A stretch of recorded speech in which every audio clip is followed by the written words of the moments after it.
আরজিকর মামলার বিচার প্রক্রিয়া শুরু হয়েছে আমরা জানি, এবং এই বিশেষ করে সিবিআই চার্জশিটে প্রধান অভিযুক্ত হিসেবে নাম কিন্তু রয়েছে একমাত্র সঞ্জয় রায়ের।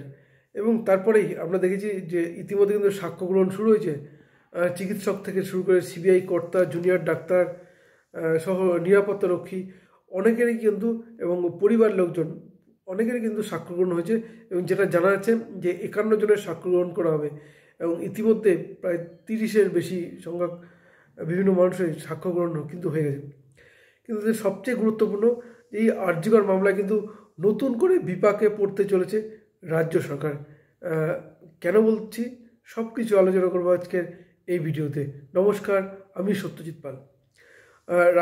এই আরজিকর মামলায় রাজ্য বিপাকে পড়তে চলেছে, এই কথা যদি নতুন করে বলি তাহলে সেটা খুব একটা ঠিক হবে না, কারণ এর আগেই বিপাকে কিন্তু পড়েছে রাজ্য সরকার। নানান সিদ্ধান্ত নিয়ে কিন্তু সমালোচনা হয়েছে।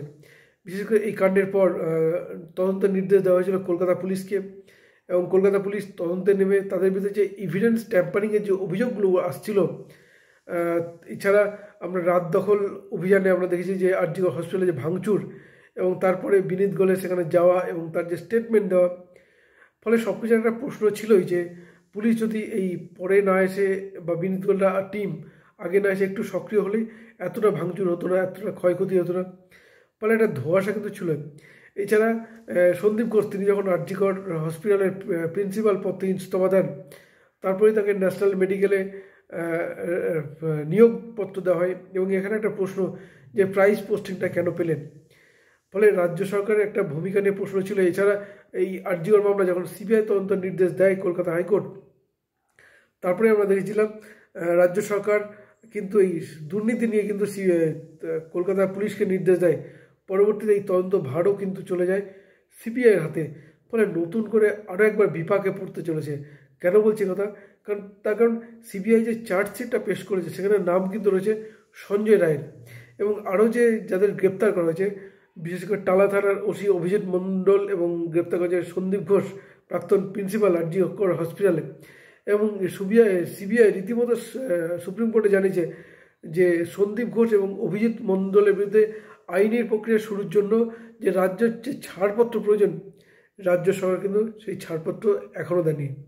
অর্থাৎ রাজ্য সরকার নির্দেশেই বা রাজ্য সরকার সুপারিশে কিন্তু একদিকে যেমন অভিজিৎ মণ্ডল টালা থানার ওসি পদে ছিলেন, উল্টো দিকে সন্দীপ ঘোষ প্রিন্সিপাল পদে ছিলেন।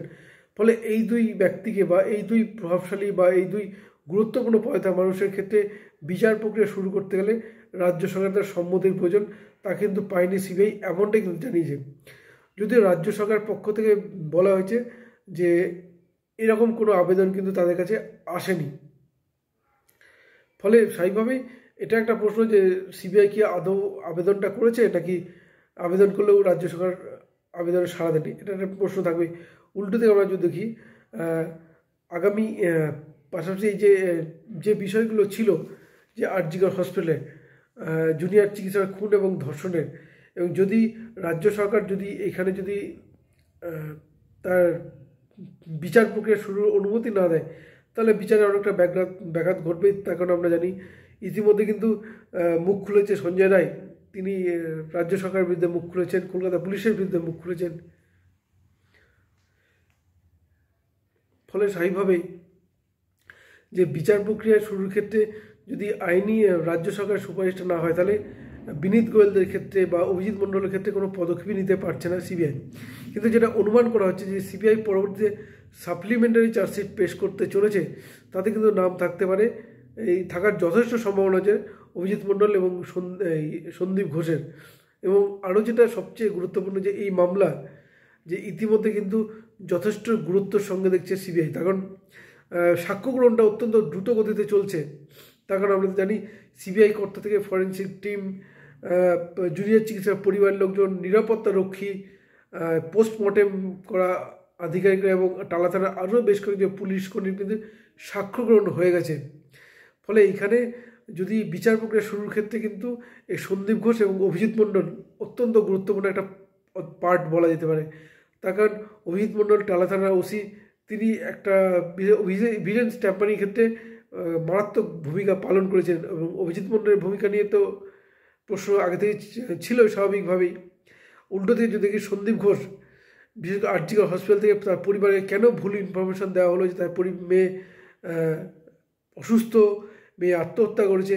ফলে এভিডেন্স ট্যাম্পারিংয়ের বিষয়টি কিন্তু প্রথম থেকেই ছিল, অর্থাৎ পুরোটাই হচ্ছে সন্দীপ ঘোষের যে নির্দেশে তা বলার অপেক্ষা রাখে না। পাশাপাশি 9 অগাস্ট সকালে সেমিনার অবাধে যেখানে মানুষজন যাতায়াত করেছেন, তার ঘনিষ্ঠ অভিজ্ঞে বিরূপাক্ষ বিশ্বাসরা যেভাবে যাতায়াত করেছেন এবং এভিডেন্স ট্যাম্পারিং যেভাবে হয়েছে সব কিছু কিন্তু দেখেছেন সিবিআই আধিকারিকরা রীতিমতো তুলে ধরেছেন। আর যার ফলে কিন্তু যে তার বিরুদ্ধে যে আইনি প্রক্রিয়া শুরুর জন্য যে সুপারিশের প্রয়োজন সেটা পাননি, তা কিন্তু সুপ্রিম কোর্টে স্পষ্ট করেছেন। ফলে সুপ্রিম কোর্ট আগামীতে যে হয়তো সুপ্রিম কোর্টের এই বিষয়টি ওঠার পর রাজ্য সরকার নিশ্চয়ই আইনি পদক্ষেপ নেওয়ার সুপারিশটা দিলেই নতুন সাপ্লিমেন্টারি চার্জশিটের বিষয় কিন্তু জানতে হবে। আমরা অপেক্ষায় থাকবো যে সাপ্লিমেন্টারি যে চার্জশিট পেশ করবে তাতে কার কার নাম উঠে আসে সেদিকে আমাদের নজর থাকবে। নজর রাখুন আপনারা। ধন্যবাদ, ভালো থাকুন সবাই।